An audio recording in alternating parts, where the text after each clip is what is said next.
Alright, so what do we have here? This is going to be the tale of two Teles. I'm going to show you two Teles, more accurately ZTs, that I made recently. And I hope you find it interesting. This is the first one. It is serial number 020119. It was the second day of the first month, January of 2019. And as you can see, it's a beautiful piece of ash, swamp ash. It's lightweight. And it looks like a one-piece body, does it not? It's actually a two-piece. And it was, I matched it up, the two pieces, very, very well, so you cannot even see where the seam is, where the glue joint is. So first of all, what was the theme here? The theme here was to create a vintage broadcaster, Telecaster in the first 4 years, called the Black Guards. It has a black guard, fiber guard. And the theme was to kind of make it like a Fender prototype of the period, before production even began. Well, that's just in terms of looks, of course. And, you know, I paid homage to that iconic control plate, which was possibly, actually it was featured on one of the prototypes that they, you know, that still survived. One of them had a control plate just like this, but then they used this control plate on the 51 Precision bass, the very first Precision bass, the first incarnation of that bass. And I just love this control panel. And again, why do I love it? I love it because it's simple. Anything simple, I love. All right? And I don't like ostentatious representation of anything. I like it to be functional. Form is determined by function around here. So this control plate is wonderful. It has everything that one needs on a Fender style guitar, and one master volume and a three-way switch. And well, it just works beautifully, of course. The volume knob is strategically placed. You see how it's placed exactly where it should be for volume swells. It's a heavy knurled knob which just grabs your fingers so you can go wow, wow, wow, wow, wow, wow, wow. Well, the cool thing about the knob is that it's, you know, it's something that kills me, and I detest it, when they put these heavy brass knobs on guitars. Including Leo Fender, actually. That's what he did. They put these heavy brass knobs on otherwise lightweight guitars. Those brass knobs are very heavy. I mean, brass is a heavy material. Brass actually has lead in it. And you could do weightlifting with some of these Telecaster knobs. I mean, it's just so stupid to put it on any guitar. The knobs I use are aluminum. Now, isn't that cool? Yes, it is. They're lightweight aluminum, so it doesn't add any unnecessary weight to a lightweight resonant guitar. How's that? Now, you must realize that all this hardware, which is such detailed in specifications, is expensive. It's expensive, and everything is chosen for a specific purpose. You probably also don't know that much of this hardware has to be custom made, and usually companies who custom make guitar hardware do not want to talk to anyone who wants a small number of pieces, and if they do, they jack up the price tremendously. So that's all the work that goes into bringing myself and whoever buys a Zachary guitar absolute perfection in detail. So as you can see, the guitar itself is not reliced, but the hardware is. The hardware, the metal parts, are lightly reliced. Well, maybe not so lightly reliced, but it's the only thing that's reliced on this guitar. As you can see, even the pickguard screws and every other screw is reliced as well to match everything else. The pickguard is a wonderful fiber material, you know, from days gone by. It's a fiber impregnated with resin material, and it's the exact same stuff that they used on vintage pickups. All the flat work that make up the bobbin of vintage pickups is the same material. And I'm very happy to have in my possession this fiber material. So what you have here is a lightweight ash body with a quarter sawn maple neck and maple fingerboard, compound radius fingerboard, compound radius fingerboard, 14 inches to 20 inches tapering. So the fingerboard radius is compound. Everything I make is compound radius.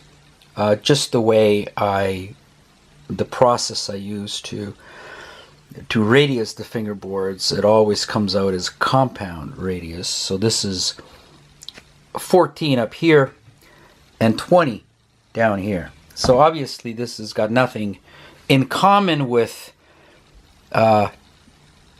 anything Fender makes even now, but definitely not what they made historically. The earliest Telecasters were 7.5 inch, very round fingerboards, and this is 14 to 20. This is almost flat up here. Okay, so it's a very different feel, of course. Highly playable. This is highly playable. Those are actually you know, putting all the nostalgia and all the emotional and all the hype aside, they're not good guitars. Hello? Hello? Very good players play them to this day, despite the fact that they are not very good guitars. You can even go as far as to say that they're shit guitars. They're crap. So people pay like $30,000 for a piece of crap. Isn't that funny?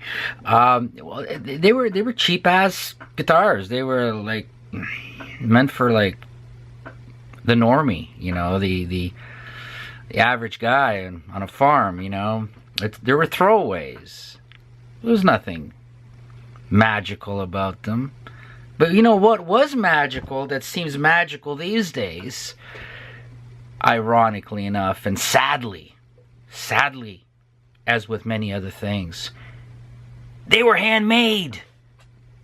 And that's what made all the fucking difference, Mr. PRS. That's what made all the difference. They were handmade. So you take a piece of crap, cheap ass, plank of wood, and you make it by hand, and it just might become magical because it's handmade. Psychologically, you're going to bond with it. Where if you get a piece of plastic, disgusting, heavily figured, private stock piece of plastic, you're going to hate it and you won't know why. But now you do know why. And now you do know why these people play so-called vintage guitars. Because they're handmade, which equals imperfection. Imperfection. Just like you. That's the psychology behind it. A lot of vintage guitars, in many ways, are shit, low-quality guitars. However, they have a lot of mojo, right? They have there's a lot of vibe to them. There's a lot of historical vibe to them. They are very honest guitars. They're real. They're very organic. All right, and that means a lot. That means a lot, Mr. PRS. That means a lot. I mean, there's no plastic on those fucking things, right? There's no plastic. You've got an organic, living thing in your hand, as opposed to something like a PRS or any mass-produced modern guitar that you're gonna find at your local music store these days. It really doesn't matter who makes them. They're all made with the same process, the same machinery, and with the same materials, the same plastic, automotive, modern finishes, paints, a thick coat of plastic on them. And so it really doesn't matter what it says on the headstock when you walk into your local guitar center. And it really doesn't matter if you're paying $300, well, if you're paying $100 for an electric guitar at Costco, or you're buying a $4,000 PRS. It's the same shit, okay, is what I'm trying to tell you. And I've been trying to tell you this for 22 years. No one's listening. No one's listening. Anyway, as I said, it's lightweight. The finished weight is 7.3 pounds, which is not bad. And the pickups, even though I wind my own pickups now, hand wind them, feeling the tension of the wire go through my fingers and controlling it that way, that's called hand winding. As opposed to using computerized machines that they are programmed and basically a person doesn't even have to touch it. It goes, done.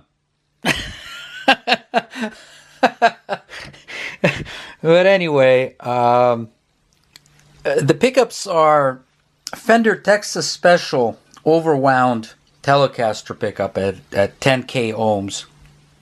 So the reason that I'm not using my own hand-wound pickups that I make myself is because I got too many pickups in stock that I gotta use, and so I'm trying to work through those.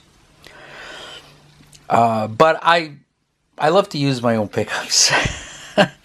It's just so much satisfaction in controlling that aspect of the guitar as well. This is a Kent Armstrong pickup. And to a lot of you, you would say, well, that's a P90. Well, it's actually not a P90. Because if you look closer, the pole pieces are not screws. Okay? They are actually magnets. So before the P90 came an earlier version of, I guess you can, well, they call it the Alnico pickup. That's what they called it back then. But because it had Alnico magnets as the pole pieces, exactly like Fender Fender was making them the same way, right? So the construction of these two pickups is pretty much identical, even though this is on a P90 size bobbin. So the coil is different. That's going to change the sound. This is a wide coil, but very narrow this way. It's the characteristic of a P90. But so anyway, a traditional P90 has magnets below the coil. This one doesn't have that because the poles themselves are Alnico 5 pole pieces. So the two pickups just match very nicely. I'm going to most likely take this pickup out, even though it's absolutely perfect. But what I'm going to do is I'm going to build my own. I'm going to build my own pickup exactly like this, or very similar to this. But I just want to do it myself, handmade. And so what else can I tell you here about this thing? So it has to have that absolute vintage vibe. The finish is just delicious. It's just you just want to eat it. It's so smooth and organic feeling. So let's turn it over. As you could see how perfect the neck joint is. And again, that's all hand cut. There's no computer program to cut it with. Everything is hand controlled. So it takes, believe it or not, it takes just a little bit of skill to achieve this. Again, look is important too, because it all has to go with the theme. So I use these rough looking screws. They're very high quality screws, but they're aged as well. And it's a very simple way to take care of this function of the neck screws. And then again, I have the height adjustment spike there, so I can control the angle of the neck, which is so very important. You've got the string ferrules here. Goto Clouson style vintage tuners that so many dislike, but I absolutely love. Again, if you put modern tuners on this and you're going to be a dumb fuck, okay, you're going to destroy the whole vibe of this guitar. All right? Absolutely. So you have to be conscious of what the hell you're doing. Look how nice that neck is. Look how nice that neck is. And you can imagine this is no PRS here, okay? Now, the ZT shape is exactly that of a 52 Telecaster Blackguard. The contours, the shape. And as I mentioned before, look how nice that piece of ash is.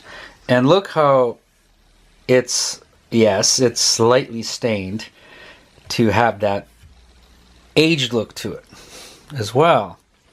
So you're talking a very organic experience here very organic experience. But anyway, talking about the shape is exactly a 52 Tele. And all I do is, so if you want to have the peace of mind that you're playing an actual Telecaster and you're playing the same shape, well, you are. Because all I've done is I've cut this out. Just from here to there. And I got rid of that bulbous, awkward, clumsy horn that impedes your high fret access right here. Okay, because your hand hits it right around here. You can't get in there, but this one you can get right in there. 24 frets, always 24. Sometimes 26 when I have to go with 26 to increase the neck joint area on certain body models, body shapes. So this is even rounded off because you want to get up here. So I think it's a much more attractive Telecaster look. This is what a Telecaster updated should look like. And Danny Gatton would love it. This gives me the opportunity to also give it contouring in the back here, just like on a Strat. So it's extremely comfortable. Oh my God, it just melts into your body. And it gives me the opportunity to, you know, instead of having that straight cut, not very aesthetic, not very functional Telecaster neck joint area, this is rounded off, of course. It's much more aesthetically pleasing, and it's much more functional, and it feels good. And of course, it's taken down this way because that's where you're going to be playing. As much as possible, taken down. And it also gives me the opportunity, just like on a Strat, to give it contouring with for your forearm right here. So, using the original Telecaster jack plate, perfectly functional, except for the way Fender mounted it. I don't like. They come loose. They wear out in the slot. The thing holding it behind there, they come loose all the time. So what I do is I just screw them in there. You never have a problem. Now the bridges are fantastic bridges. Again, keeping with the original Telecaster theme. None of this modern versions of Telecaster bridges with 6 saddles, you know, individually intonated. Come on. If we're gonna do a Telecaster, let's fucking do a Telecaster, okay? None of this fakery. None of this, well, it's close or it's upgraded. Bullshit, okay? There's upgrades, and then there's bullshit. All right? There's evolution, and then there's bullshit. Okay? Which takes away from the character of the guitar. So, these bridges, it's going to be an understatement if I say that I love them. It's going to be an understatement. So, these bridges, I love the fact that they don't extend. Again, simplicity. Oh my God, I get so horny over simplicity. It's just unbelievable. Now, these saddles are intonated themselves, okay, already. So you don't need, you can stay with the original design and with the brass saddles, just like the vintage Teles, with the same, you get the same tone out of it. Of course, you get it better here because of with the spike coupling system here between the neck and the body. Of course, it's better. And then, of course, you get my zero friction nut here, which makes tuning a guitar a thing of the past. So sorry, but that's not traditional this thing actually stays in tune like no other guitar in the world, except for another Zachary.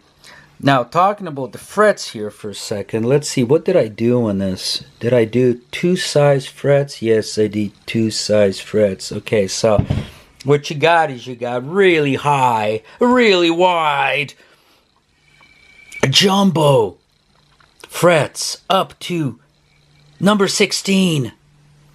And from number 16 up, you get very high, but narrow or medium frets. So you can have more room up here. Isn't that clever? Yes, it is. Yes, it is clever. And so, again, comparing this to a vintage Tele or even a brand new Tele or your beloved Mexican Tele, this is a high-performance super Tele, if you want to call it that. That's probably the proper way to refer to it. Again, keeping with the organic theme here, of course, the dots are always wood. This is ebony. These are ebony wood dots in there. And so getting back to this pickup, it's an interesting pickup, this Alnico. I call it the Alnico pole pickup, because these are Alnico poles.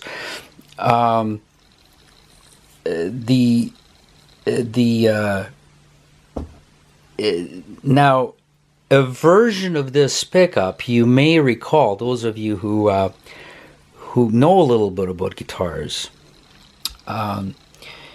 they were still used on the very early Les Paul, Gibson Les Paul Customs. You know, the black ones, the black beauties.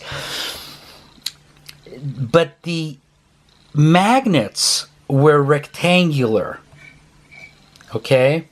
And they were still using them on that.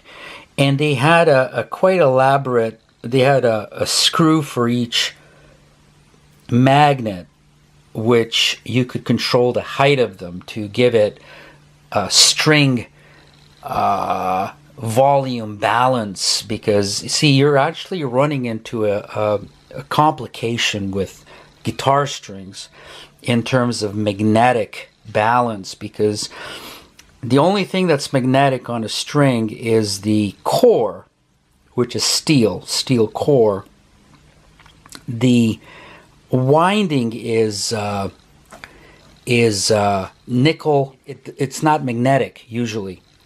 Although you have some steel nickel-plated winding as well, which is which would be magnetic. So what you're doing is you're constantly battling this difference between the magnetism, the magnetic pull of each string, because every string is different. So you cannot put flat pulls, the pull pieces not being staggered under strings which differ, every one of them differ in magnetic pull. And on top of that, you also have the fingerboard radius, and the strings are at different distances from the pickup.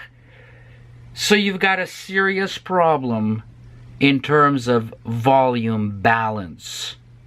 Do you get it? Well, you may get it, but pickup makers and guitar manufacturing companies don't get it. And you know what? They don't really give a shit. But I do. You've got a constant variation of different magnetic pull for each string. And so if you've got an original Telecaster pickup with flat pull pieces, your guitar volume string to string is not balanced.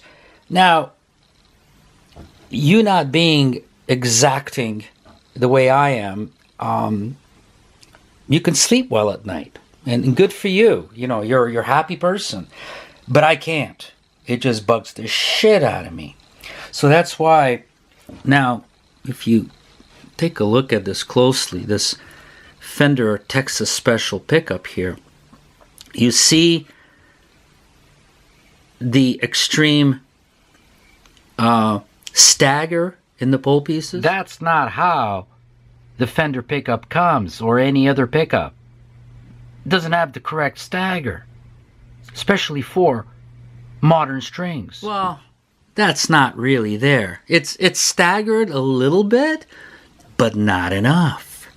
So I stagger it myself with a special technique that I have, because usually you can't do that on a Fender pickup because why? Because the wire is wound right around the magnets themselves. You move the magnet, you break the coil. You destroy the pickup. You break the coil trying to move the magnets. So I gotta stagger it. This I can stagger quite easily, okay, by moving the magnets up and down. It's easier on this. Because on a P90 style bobbin, the wire is wound on the bobbin and not on the magnets themselves. But of course, when I'm going to be making my own Telecaster and Stratocaster pickups, I'm going to make them with the perfect stagger to start with. Okay? So anyway, what more can I tell you? All Zachary guitars have Zachary Optimum tension strings, and I mentioned that before. Don't worry about it if you don't quite get it at this point. I'm not selling them, but it makes a world of difference because every string is balanced within the set, and I'm the originator of that concept. Some try to copy it and did a despicable, incompetent job at it, and I'm happy about that, because the real stuff is here, and there's a real concept behind it, which I'm not going to go into, but it just has to do with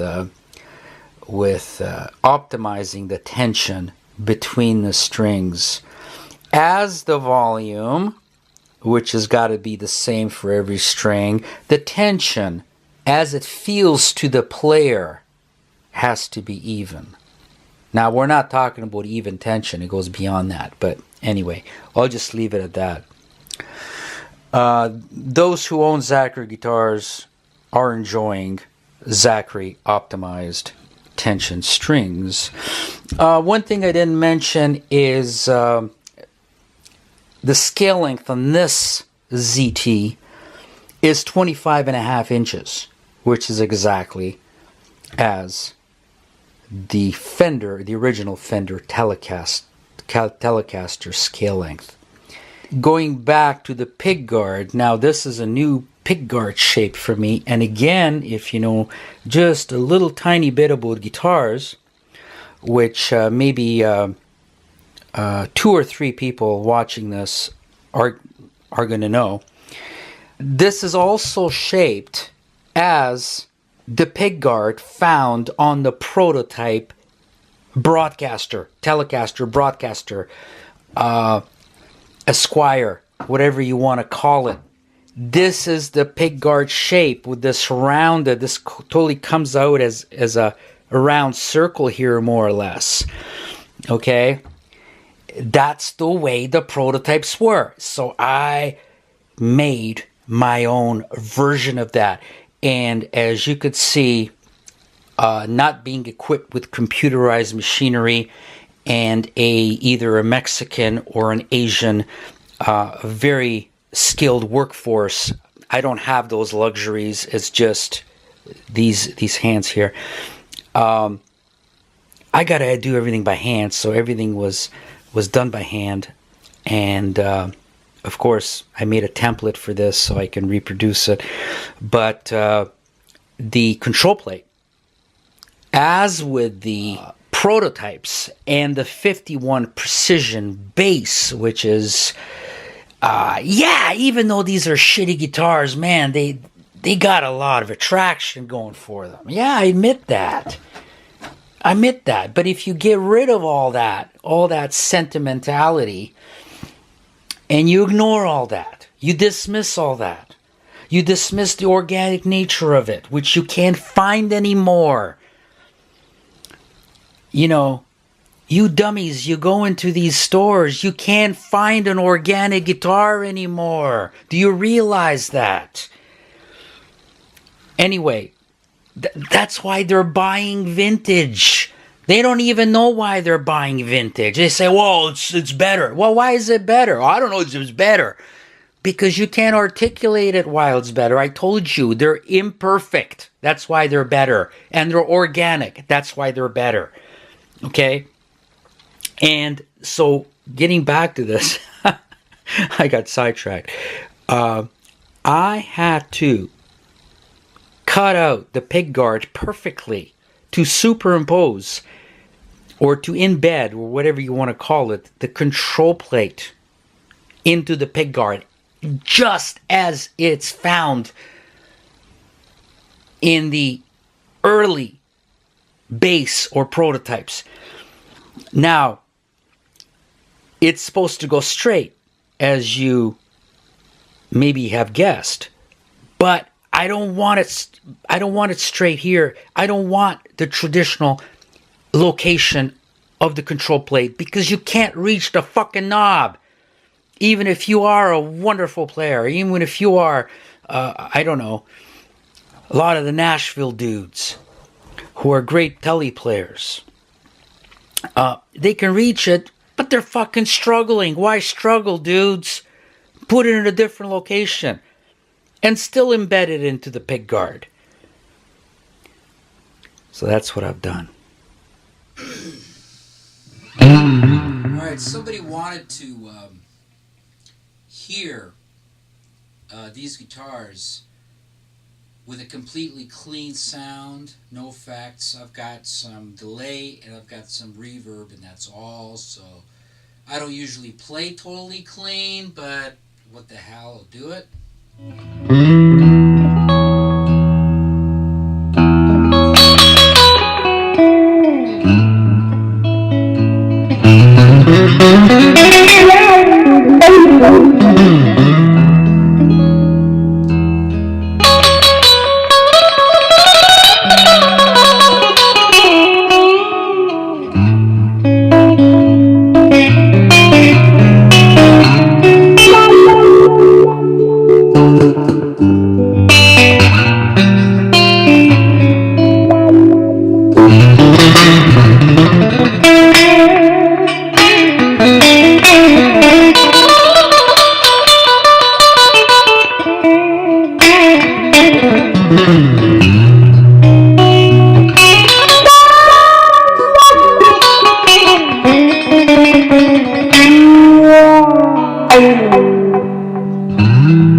These are both pickups together.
Listen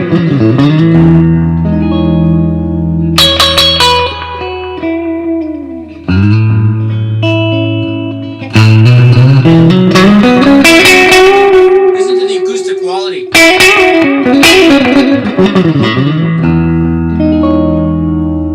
Both pickups together.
Now the cool thing is, let me turn this mic around. The cool thing is that I said, all right, good news. While I mentioned that I was going to remove the Kent Armstrong neck pickup, I said previously that I was going to take this pickup out, add the Kent Armstrong pickup, and build my own. And that's exactly what I did yesterday. And make my own. And that's what I did yesterday, and it turned out fabulous. This is what you heard right now. What you heard was this pickup right here that I just made yesterday. This pickup, I played the guitar just so I can show off this pickup. And you could tell how remarkable it is, how strong it is. It's a Alnico Pole P90, if you want to call it that. And again, it's a Alnico Pole P90. The pole pieces are not screws, but they're actual magnets. Which means that the pole pieces are not screws. There's no magnet underneath the coil. There's no magnet underneath the coil, so. But the pole pieces themselves are the magnets, just like the bridge original Fender pickups, where all the poles were the actual magnets, 6 individual Alnico magnets. So that's what you heard. Here it is. Right here, hand wound by me. Okay, so here's the Zachary Alnico Pole P90 with the cover on it. As you can see, if you look closely, you'll see the pole piece magnets are the same as what you would find on a Fender pickup. As you can see, there's a lot of details that the untrained eye, the casual observer, is not going to pick up. I mean, you got to know. You got to have some knowledge of guitars, guitar gear, pickups, you know, the technical aspects of it to pick things up. But if you notice little minor things that are very important, as I discussed before, the magnet pole piece stagger, as you can see, it's already staggered perfectly there for volume balance. And according to the magnetic pole of each string, and as we discussed, that is influenced by the thickness of the core of the string and the distance the string is from the magnetic pole pieces. So that's taken care of. Another, what may seem to be a minor feature, but it's actually a major one. If you are a serious hardcore player, who plays with confidence and enthusiasm and some aggression mixed in.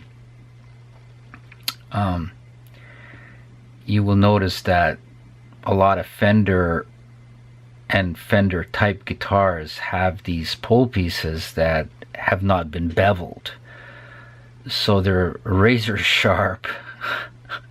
The edges of these magnets are really sharp, and what happens there is the strings constantly hit it when you play. Your pick constantly hits it when you play, especially a Stratocaster middle pickup. It's just unbelievable. It's just right above where you pick, and the pole pieces are not beveled, so oh my god, it chews up your pick. It destroys your strings in no time, in just a couple of days of playing.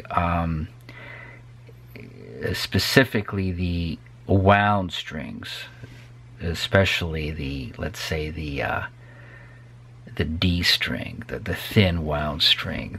The winding gets ripped right off because of the sharpness of these pole pieces. So as you can see, they are beveled. I bevel them myself.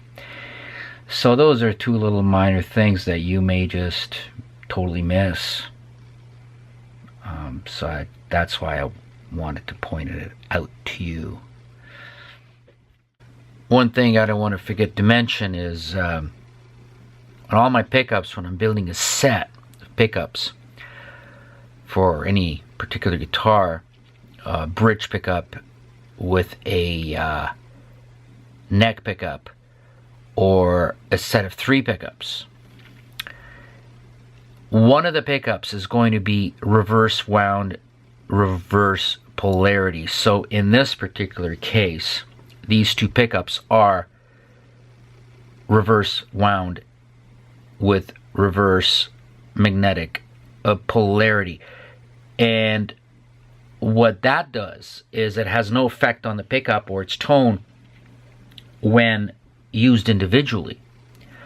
But when in the middle position of the 3-way toggle switch, the pickup selector, you're using both pickups, the pickups will act together as a humbucker. So they are going to be bucking the hum. There are 2 discernible buzzing sounds that a single coil pickup makes, and one of those buzzing sounds will be eliminated, at least one of them. So it's a quieter operation. So it's a very good thing to do. Reverse winding means that I wind it on my winding machine in the opposite direction than the way I wind the other pickup. And reverse polarity means that one pickup may have a north polarity and the other one has a south polarity. So works out really nice. Just wanted to mention that part as well. Well, here you see it with the cover off, looking at it from the top. And then here you see it from the bottom, right? And you know, the glue job is a little bit messy, but I have the quick connector male end glued onto the actual bobbin of the pickup on the bottom, so that becomes you know, strong and stationary. And then, as you can see, coming from the guitar control cavity, you have the wire that plugs into that mini connector that's glued onto the bottom of the pickup bobbin. it plugs in. It's just a matter of pushing it together, and there it is. And that's how easy it is to change pickups in some of my guitars, even though, you know, I don't recommend it. And you know, why would you do that? They're perfectly matched for that particular guitar. You know, don't touch anything that doesn't need to be touched. But in case there's any reason to remove the pickup, you don't need to solder anything. It's a pretty clever thing. I came up with this many years ago, actually. But I never talked about it much, because I don't like people touching things, you know, on something that I design and something that I put together perfectly. So as you can see, the cable's there. It's just a matter of plugging it in, male and female ends. And in this next picture, you will actually, right here, you will see it plugged right in. So that's the way the pickup looks while it's in the instrument. As you can see, there's no magnet. There's no magnet on the bottom. The pole pieces are the magnets. So this is kind of a cross between a P90 and a Fender type of pickup. And I'll show you what I've done on the next ZT that I'm going to feature in the next video. Maybe even cooler than this. Alright, on to the next ZT.